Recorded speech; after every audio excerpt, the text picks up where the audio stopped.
Hi students, welcome to Vivekananda IAS. ഇപ്പോൾ വളരെ critical ആയിട്ടുള്ള ഒരു ബേണിംഗ് ടോപ്പിക്കാണ് നമ്മൾ ഇന്ന് ഡിസ്കസ് ചെയ്യാൻ പോകുന്നത്. It is about POJK and issues happening there.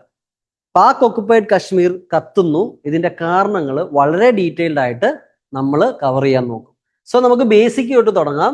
POJK മുമ്പ് നമുക്ക് ഇന്ത്യ പാകിസ്ഥാൻ റിലേഷൻഷിപ്പിന്റെ ബേസിക്സ് മനസ്സിലാവണം.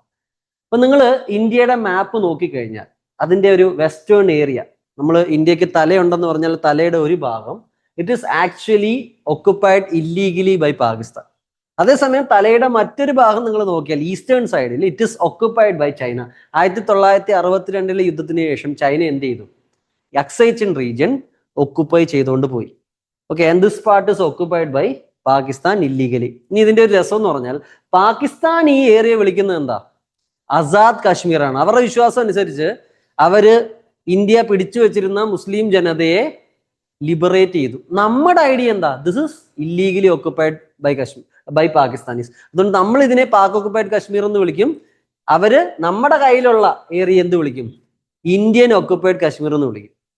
അപ്പം നമ്മുടെ എപ്പോഴത്തെയും ഒരു സ്റ്റാൻഡ് എന്ന് പറഞ്ഞാൽ ഈ ഇല്ലീഗലായിട്ട് പാകിസ്ഥാൻ ഒക്കുപ്പൈ ചെയ്തിരിക്കുന്ന സ്ഥലം ഇറ്റ് ബിലോങ്സ് ടു അസ്, എന്നെങ്കിലും ഇന്ത്യയിലേക്ക് ആവേണ്ട ഒരു ഏരിയ ആണെന്നാണ് നമ്മൾ ഈ സ്ഥലത്തെ പറ്റി പറയുന്നത്. സോ ആ ഒരു ഐഡിയ നിങ്ങൾക്ക് വേണം. ഇതിന്റെ ഹിസ്റ്റോറിക്കൽ ഡീറ്റെയിൽസ് കുറേ ഞാൻ ഇവിടെ ഇട്ടിട്ടുണ്ട്. ഓക്കെ, ബട്ട് അത് നമുക്ക് ഇവിടെ ഇമ്പോർട്ടൻ്റ് അല്ലാത്തതുകൊണ്ട് ഐ എം സ്കിപ്പിംഗ്. ഓക്കെ, ഇനി നമ്മുടെ പാക് ഒക്കുപ്പൈഡ് കശ്മീർ നോക്കിക്കഴിഞ്ഞാൽ അതിനകത്ത് ഈ ഡിസ്ട്രിക്റ്റുകളാണ് വരുന്നത്: മുസാഫർബാദ്, മിർപൂർ, കോട്ട്ലി, ബിംബേർ, അതുപോലെ നീലം വാലി. ഇത് വളരെ ഇമ്പോർട്ടൻ്റ് ആണ്. അതുപോലെ പൂഞ്ച്. പൂഞ്ചിന്റെ ഒരു പ്രത്യേകത എന്ന് പറഞ്ഞാൽ പൂഞ്ചിന്റെ കുറച്ച് ഭാഗം പാകിസ്ഥാന്റെ കയ്യിലും കുറച്ച് ഭാഗം ഇന്ത്യയുടെ കയ്യിലും. അപ്പൊ ഇത് നിങ്ങൾ മനസ്സിലാക്കണം. ഓക്കെ, അപ്പൊ Pakistan has illegally occupied this area which we call as Pak occupied Jammu Kashmir അല്ലെങ്കിൽ Pak occupied Kashmir.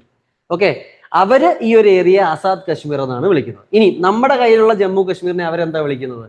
They call it as Indian occupied Kashmir. Okay, അപ്പൊ രണ്ടുപേരും പരസ്പരം കുറ്റം പറഞ്ഞുകൊണ്ടിരിക്കുന്ന ഒരു സാഹചര്യമാണെന്നുള്ളത് മനസ്സിലാക്കുക. ഈ പാകിസ്ഥാന്റെ ചരിത്രത്തിലേക്ക് നമ്മൾ പോയി കഴിഞ്ഞാൽ പാകിസ്ഥാൻ ഒരു രാജ്യമായപ്പോൾ അതിന് ആദ്യം നേരിട്ട ക്രൈസിസ് എന്ന് പറഞ്ഞാൽ ഈ രാജ്യത്തിന്റെ ഒരു ബേസിസ് എന്താണെന്നുള്ളതാണ്. Pakistan try to give religious identity to its state. അതൊരു തിയോക്രാറ്റിക് സ്റ്റേറ്റ് ആണ്. ഇസ്ലാമും ഉറുദുവും ഒക്കെയാണ് ഇതിനെ യൂണിഫൈ ചെയ്യുന്ന ഫാക്ടേഴ്സ് എന്ന് പാകിസ്ഥാൻ പറഞ്ഞു. പക്ഷെ അതിന്റെ ഒരു പ്രശ്നം എന്ന് പറഞ്ഞാൽ ഇസ്ലാമിന്റെ പേരിൽ പാകിസ്ഥാൻ ഒരിക്കലും എന്ത് ചെയ്യാൻ പറ്റിയില്ല, ഒരു രാജ്യമായിട്ട് ഫോം ആവാൻ പറ്റില്ല. കാരണം Pakistan is also culturally diverse. അവിടെ പഞ്ചാബികളുണ്ട്, സിന്ധികളുണ്ട്, പഷ്തൂണുകളുണ്ട്. ഖൈബർ പഖ്തൂൺവ റീജിയനിൽ പഷ്തൂണുകളുണ്ട്, ബലൂചിസ്ഥാൻ റീജിയനിൽ ബലൂച്ചികളുണ്ട്, ആസാദ് കശ്മീർ എന്ന് അവർ വിളിക്കുന്ന നമ്മുടെ പാക് ഒക്കുപ്പൈഡ് കശ്മീർ റീജിയനിൽ കശ്മീരികളുണ്ട്, ഗിൽഗിറ്റ് ബൾട്ടിസ്ഥാനീസ് ഉണ്ട്, കലാശികളുണ്ട്, സരായിക്കികളുണ്ട്. പല ടൈപ്പ് കൾച്ചറാണ്. ഇവരെ ഇസ്ലാമിന്റെ ബേസിൽ കൺസോളിഡേറ്റ് ചെയ്യാൻ പാകിസ്ഥാൻ ഒരിക്കലും പറ്റിയിട്ടില്ല. Pakistan is always searching for it's identity and it has always failed. അതിന്റെ എക്സാമ്പിൾ ആണ് നിങ്ങളിപ്പോൾ നോക്കിയ ബലൂച്ചുകൾ പ്രശ്നം ഉണ്ടാക്കുന്നുണ്ട്, പഷ്തൂണുകൾ പ്രശ്നം ഉണ്ടാക്കുന്നുണ്ട്, സിന്ധികൾ പ്രശ്നം ഉണ്ടാക്കുന്നുണ്ട്. സോ പാകിസ്ഥാൻ ഒരു കൊഹറൻസ് കിട്ടാൻ ഉള്ള പോസിബിലിറ്റി വളരെ കുറവാണ്. It is internally collapsing. അതേസമയം India, we are still having the concept of unity in diversity and we are on a forward path. ഇനി ഞാൻ പറഞ്ഞു വന്ന കാര്യം എന്ന് പറഞ്ഞു കഴിഞ്ഞാൽ പാകിസ്ഥാൻ പിന്നെ എന്തുകൊണ്ട് എന്ത് ചെയ്യും? ഒരു യൂണിറ്റി കൊണ്ടുവരും. ഇസ്ലാമും കൊണ്ട് അവർ യൂണിറ്റി കൊണ്ടുവരാൻ ശ്രമിച്ചു, നടന്നില്ല. ഇനി അവർക്ക് ഈ രാജ്യത്തെ യൂണിഫൈ ചെയ്ത് വെക്കണമെങ്കിൽ ഒരു രീതിയേ ഉള്ളൂ, അതായത് ഒരു കോമൺ എനിമിയെ കാണിക്കുക. പാകിസ്ഥാൻ സ്റ്റേറ്റിന്റെ കോമൺ എനിമി ഇന്ത്യൻ സ്റ്റേറ്റ് ആണ്. ഇന്ത്യ എന്നെങ്കിലും നിങ്ങളെ കീഴടക്കും, ഇന്ത്യ നമ്മളെ അറ്റാക്ക് ചെയ്യും, ഇങ്ങനൊരു പ്രതീതി പാകിസ്ഥാനിൽ ഇവർ ക്രിയേറ്റ് ചെയ്തു. Especially the Pakistan deep state. അത് പാകിസ്ഥാനി ഡീപ് സ്റ്റേറ്റിന് ഒരു സർവൈവൽ വേണമെങ്കിൽ, പാകിസ്ഥാൻ മിലിറ്ററിക്ക് ഒരു സർവൈവൽ വേണമെങ്കിൽ ഇന്ത്യ എന്നുള്ള എനിമിയെ എപ്പോഴും ഷോക്കേസ് ചെയ്യണം, ഇല്ലെങ്കിൽ അവൻ അസ്തിത്വമില്ല. അപ്പൊ പാകിസ്ഥാൻ മിലിറ്ററിയുടെ സസ്റ്റൈനൻസിന് തന്നെ ആവശ്യമാണ് ഇന്ത്യ എന്ന് പറഞ്ഞ എനിമി. അതുപോലെ പാകിസ്ഥാന്റെ ഐഡന്റിറ്റി ഇപ്പൊ എന്തായി? ഇന്ത്യയുടെ ശത്രു. അതാണ് പാകിസ്ഥാന്റെ മേജർ ഐഡന്റിറ്റി. കാരണം ഇസ്ലാം ബേസ്ഡ് ആയിട്ടുള്ള ഒരു ഐഡന്റിറ്റി പാകിസ്ഥാൻ ഉണ്ടാക്കാൻ പറ്റിയില്ല. It failed miserably. ഓക്കെ, അപ്പൊ ഇപ്പോഴത്തെ identity it is trying to beat India in every aspect and it always fails. Okay, അപ്പൊ ഈ കാര്യങ്ങൾ മനസ്സിലാക്കുക. 71 ഈ പറയുന്ന ഒരു ഇമ്പോസ്ഡ് ഐഡന്റിറ്റി, ബംഗാളി കൾച്ചറിന്റെ മുകളിൽ ഉറുദുവും പഞ്ചാബി കൾച്ചറും ഇൻഫ്ലുവൻസ് ചെയ്യാൻ നോക്കി, അടിച്ചേൽപ്പിക്കാൻ നോക്കി, ബംഗ്ലാദേശ് വേറെ രാജ്യമായിട്ട് മാറി. ഇതാണ് അവരുടെ ഹിസ്റ്ററി. അപ്പൊ നിങ്ങൾക്ക് മനസ്സിലായല്ലോ പാകിസ്ഥാന്റെ ഒരു പ്രശ്നം. ക്ലിയർ? ഇനി നമുക്ക് മുമ്പോട്ട് പോകും. അപ്പൊ Pakistan failed in uniting itself. ഇനി നമുക്ക് പാക് ഒക്കുപ്പൈഡ് കശ്മീരിലേക്ക് പോകാം. വലിയ കാര്യത്തിൽ ഇവർ ഇന്ത്യയുടെ കയ്യിൽ നിന്ന് ഈ സ്ഥലം ഇല്ലീഗലി ഒക്കുപ്പൈ ചെയ്തു. പക്ഷെ അവിടെയുള്ള ഭരണം ഒന്നും പോരാ. അവിടെയുള്ള ജനങ്ങൾക്ക് വേണ്ട ബേസിക് നെസസിറ്റീസ് ഫുൾഫിൽ ചെയ്യാൻ പാകിസ്ഥാൻ ഗവൺമെന്റിന് കഴിഞ്ഞിട്ടില്ല. അപ്പൊ ഇവിടെ പ്രൊട്ടസ്റ്റുകൾ ഈ പാക് ഒക്കുപ്പൈഡ് കശ്മീർ റീജിയനിൽ 2022 തൊട്ട് 26 വരെ കണ്ടിന്യൂസ് പ്രൊട്ടസ്റ്റുകളാണ്. 2022 ഇവിടെ പ്രൊട്ടസ്റ്റ് നടന്നത് എന്തിനാണ്? ഇൻഫ്ലേഷനെതിരെ, rising public anger over inflation, electricity tariffs, wheat flour prices. വളരെ കഷ്ടമായ കാര്യം. നിങ്ങൾ ആലോചിച്ച് നോക്കി, അവിടെ ജനങ്ങൾ എന്തിനാ പ്രശ്നം ഉണ്ടാക്കുന്നത്? അവിടെ പണപ്പെരുപ്പ്, ഇൻഫ്ലേഷൻ കൂടുതലാണ്, ഇലക്ട്രിസിറ്റിയുടെ താരിഫ് കൂടുതലാണ്. പോട്ടെ, നമ്മൾ നോർമലി കൺസ്യൂം ചെയ്യുന്ന ആട്ടയുടെ പൈസ വരെ കൂടുതലാണ്. പല ലോക്കൽ ട്രേഡേഴ്സും ട്രാൻസ്പോർട്ട്, സിവിൽ സൊസൈറ്റി എല്ലാം എന്ത് ചെയ്തു? ട്രാൻസ്പോർട്ട് ഓർഗനൈസേഷനിൽ വർക്ക് ചെയ്യുന്നവർ, ട്രാൻസ്പോർട്ടേഴ്സ്, ട്രേഡേഴ്സ്, ഇവരെല്ലാം ചേർന്ന് വലിയൊരു പ്രൊട്ടസ്റ്റ് മുസഫർബാദിലും റാവൽകോട്ടിലും മിർപൂറിലും ഒക്കെ നടത്തി. ഇത് 2022 കാര്യം, ഏർലി 2023 കാര്യം. ഇനി സെപ്റ്റംബർ 2023 വളരെ ഒരു ലാൻഡ്മാർക്ക് ആയിട്ടുള്ള ഒരു ഇവന്റ് നടന്നു പാകിസ്ഥാൻ. വേറെ ഒന്നുമല്ല, JAAC ഫോം ചെയ്യാണ്, Jammu Kashmir joint Awami action committee. അപ്പൊ ഇപ്പൊ നടക്കുന്ന ഈ പ്രൊട്ടസ്റ്റിനെ ലീഡ് ചെയ്യുന്നതാരാ? ജമ്മു കശ്മീർ ജോയിന്റ് ആവാമി ആക്ഷൻ കമ്മിറ്റിയാണ്. ഇതൊരു ട്രേഡേഴ്സിന്റെയും ട്രാൻസ്പോർട്ടേഴ്സിന്റെയും ലോയേഴ്സിന്റെയും സ്റ്റുഡൻസിന്റെയും സിവിൽ സൊസൈറ്റിയുടെ കൂടെ ഒരു ഗ്രൂപ്പാണ്. അപ്പൊ കോമൺ ആയിട്ട് പല ആൾക്കാരോട് വന്നിട്ട് ഫ്രാഗ്മെന്റഡ് ആയിട്ടുള്ള പ്രോഗ്രാമിന് അല്ലെങ്കിൽ പ്രൊട്ടസ്റ്റിന് ഒരു കൺസോളിഡേഷൻ കൊടുക്കാൻ വേണ്ടി ഇവരെല്ലാം കൂടെ ഒരുമിച്ച് ഫോം ചെയ്തതാണ് JAAC. ഇവരുടെ മെയിൻ ഡിമാൻഡ് എന്താ? ഇലക്ട്രിസിറ്റി ചീപ്പാക്കണം, വീറ്റ് ഫ്ലോർ ആട്ട സബ്സിഡൈസ് ചെയ്യണം, ഗവൺമെന്റ്സിൽ റിഫോംസ് കൊണ്ടുവരണം, പിന്നെ ഗവൺമെന്റിന് കൂടുതൽ അക്കൗണ്ടബിലിറ്റി വേണം. ഇതാണ് ഇവരുടെ ഡിമാൻഡ്. ബേസിക് ഡിമാൻഡുകൾ. ആട്ടയുടെ പ്രൈസ് കുറയ്ക്കരുത്, ആട്ടയുടെ പ്രൈസ് കൂട്ടരുത്, ഇലക്ട്രിസിറ്റി ബില്ല് കുറയ്ക്കണം, ഇതൊക്കെയാണ് ഇവരുടെ ഡിമാൻഡ്. ഇനി നവംബർ 2023 വലിയ വലിയ റാലികൾ നടന്നു, കടകൾ ഇവർ ഷട്ട് ഡൗൺ ചെയ്തു, മൂവ്മെന്റ് ഇത്തിരിയുടെ റീജിയണൽ സ്കെയിലിൽ വൈഡായി. മെയ് 24 മാസീവ് അപ്രൈസിംഗ് നടക്കുന്നുണ്ട്, റീജിയൻ വൈഡ് പ്രൊട്ടസ്റ്റ് നടക്കുന്നു, clashes of security forces with JAC. അപ്പൊ പാകിസ്ഥാൻ മിലിറ്ററിയും പോലീസും JACയിലുള്ള ആൾക്കാരും തമ്മിലുള്ള ക്ലാഷ് 2024 നടക്കുന്നു. എഗെയിൻ 2024 ഗവൺമെന്റ് അവസാനം ഈ പ്രൊട്ടസ്റ്റിന്റെ മുമ്പിൽ കുറച്ചൊക്കെ മുട്ടുമുടക്കി ഇവർക്ക് കുറച്ച് അഷുറൻസസ് കൊടുക്കുകയാണ്. അതായത് ഞങ്ങൾ സബ്സിഡി തരാം, ഇലക്ട്രിസിറ്റിയുടെ താരിഫ് കുറയ്ക്കാം, ആട്ടയുടെ പ്രൈസ് കുറയ്ക്കാം. ഓക്കെ, അപ്പൊ JAC എന്ത് ചെയ്തു? താൽക്കാലികമായിട്ട് ഈ പ്രൊട്ടസ്റ്റുകൾക്കൊന്ന് വിരാമം കൽപ്പിച്ചു. കാരണം കുറച്ച് ഡിമാൻഡ്സ് ഒക്കെ ഗവൺമെന്റ് അംഗീകരിച്ചല്ലോ. പക്ഷേ 2025 പിന്നെയും പ്രൊട്ടസ്റ്റ് കൂടുകയാണ്. ഇതിന്റെ ഒരു കാരണം എന്ന് പറഞ്ഞാൽ basically JAC launches agitation based on 38 point charter. 38 പോയിന്റുകൾ JAC പാകിസ്ഥാൻ ഗവൺമെന്റ് സമർപ്പിച്ചു. ഇതിന്റെ പേരിലാണ് ഇവർ പിന്നെയും സ്ട്രൈക്ക് കൊടുക്കുന്നത്. ഇതിലൊരു മേജർ ഡിമാൻഡ് എന്ന് പറഞ്ഞാൽ it is related to the legislative assembly of Pak occupied Kashmir. അതായത് ഈ പാക് ഒക്കുപ്പൈഡ് കശ്മീരിന്റെ ലെജിസ്ലേച്ചറിൽ ഏകദേശം 45 തൊട്ട് 50+ സീറ്റുകളുണ്ട്.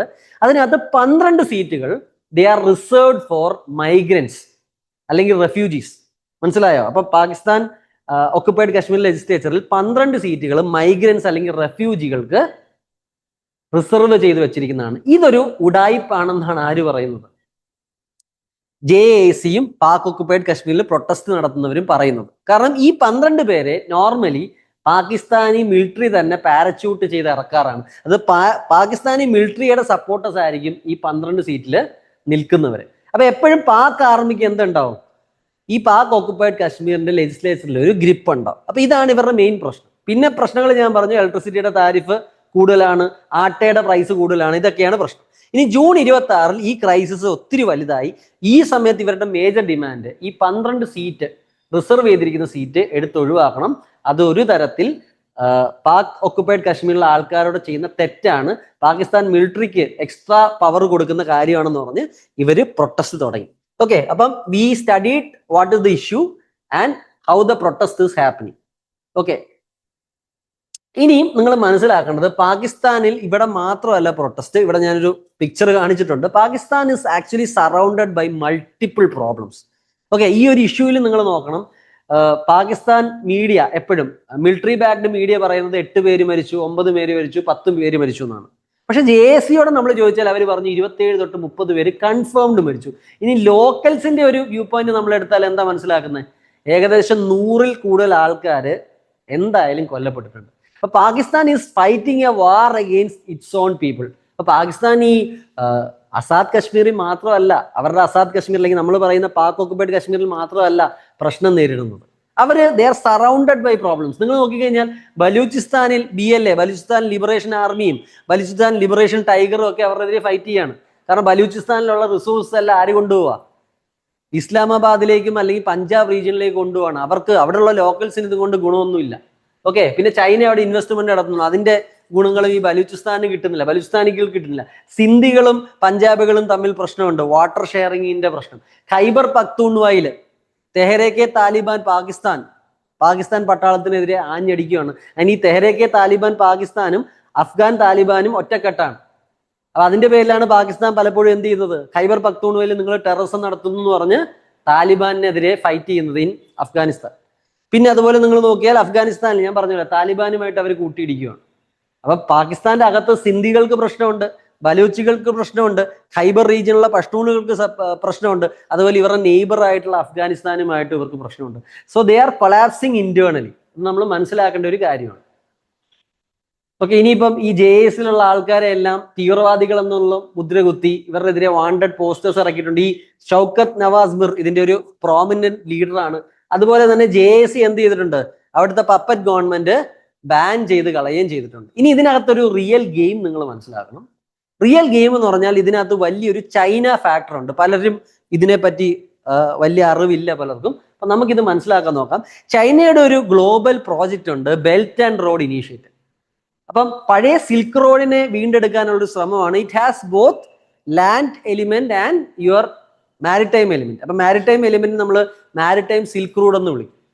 ഓക്കെ, അപ്പം ഈ ഒരു ലാൻഡ് എലിമെന്റിന്റെ ഒരു ഭാഗമാണ് എന്ത്, ചൈന പാകിസ്ഥാൻ എക്കണോമിക് കോറിഡോർ അല്ലെങ്കിൽ CPEC. ഓക്കെ, നമ്മൾ BRIയുടെ ഭാഗമല്ല, ഇന്ത്യ BRIയുടെ ഭാഗമല്ല. കാരണം BRIയുടെ പല കാര്യങ്ങളും പോകുന്നത് പാക് ഓക്കുപൈഡ് കശ്മീരിലൂടെയാണ്. ഇത് ഇല്ലീഗലാണ്. നമ്മൾ ക്ലെയിം ചെയ്യുന്ന സ്ഥലത്തൂടെയാണ് ചൈന ഈ കൺസ്ട്രക്ഷൻ നടത്തുന്നത്. So we are against. അപ്പൊ ഈ ഒരു കോറിഡോർ BRIയുടെ ഭാഗമാണ്, CPEC. ചൈനയുടെ നിങ്ങൾ നോക്കിക്കഴിഞ്ഞാൽ വെസ്റ്റിലുള്ള കാശ്ഗറിൽ വഴി ഗ്വഡാർ പോർട്ട് വഴി ഓഷ്യനിലേക്ക് ആക്സസ് കിട്ടും ചൈനയ്ക്ക്. അപ്പൊ ഈ ഒരു റൂട്ടിനെയാണ് നമ്മൾ CPEC എന്ന് പറയുന്നത്, ചൈന പാകിസ്ഥാൻ എക്കണോമിക് കോറിഡോർ. ചൈനയുടെ മലക്ക ഡെലിമയ്ക്ക് ഒരു പ്രതിവിധിയായിട്ടാണ് അവർ ഇതിനെ കാണുന്നത്. അപ്പൊ ഇത് ഇൻഫ്രാസ്ട്രക്ചറൽ ഡെവലപ്മെന്റ് ആണ്. ഇന്ത്യയുടെ ചബഹർ പോർട്ട് തൊട്ടടുത്ത് കിടപ്പുണ്ട് ഇറാൻ. അപ്പൊ ഇവിടെയും ഒരു സ്ട്രാറ്റജിക് അഡ്വാൻറ്റേജ് ചൈന നേടാൻ ശ്രമിക്കുന്നു. Okay, clear. ഇതിന്റെ ഒരു പ്രശ്നം എന്ന് പറഞ്ഞാൽ ഈ പ്രോജക്റ്റ് വലിയ ആഗ്രഹത്തോടൊക്കെ നടന്നെങ്കിലും പലപ്പോഴും CPEC പ്ലാൻ ചെയ്യുന്നത് പാസ് ചെയ്യുന്നത് ഖൈബർ പക്തൂൺ വഴിയും അഫ്ഗാനിസ്ഥാന്റെ ബോർഡറുകൾ വഴിയും അല്ലെങ്കിൽ ബലൂചിസ്ഥാൻ വഴിയൊക്കെയാണ്. ഇവിടെയുള്ള ആൾക്കാരിൽ പലരും എന്ത് ചെയ്യുന്നു, they are actually against your Chinese construction.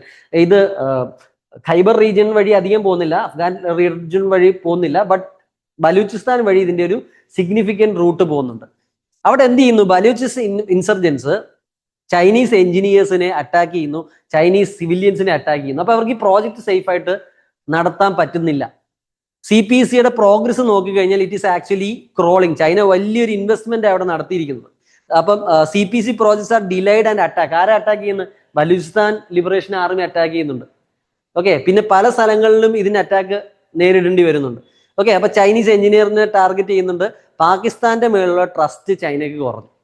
അപ്പൊ പാകിസ്ഥാൻ എന്ത് ചെയ്യണം, ഈ പ്രോജക്റ്റ് മുമ്പോട്ട് കൊണ്ടുപോകണം, പ്രശ്നങ്ങൾ പരിഹരിക്കണം. അതുകൊണ്ടാണ് അവരെന്ത് ചെയ്യുന്നത്, ബലൂചിസ്ഥാനികളെ ആണെങ്കിലും ഖൈബർ പക്തൂൺവ റീജിയനിലുള്ളവരെ ആണെങ്കിലും അതുപോലെ POJKയിലുള്ളവരെ ആണെങ്കിലും അയൺ ഹാൻഡ് കൊണ്ട് ഫോഴ്സ് ഉപയോഗിച്ച് ക്രഷ് ചെയ്യാൻ നോക്കുന്നു. So this is the hidden angle.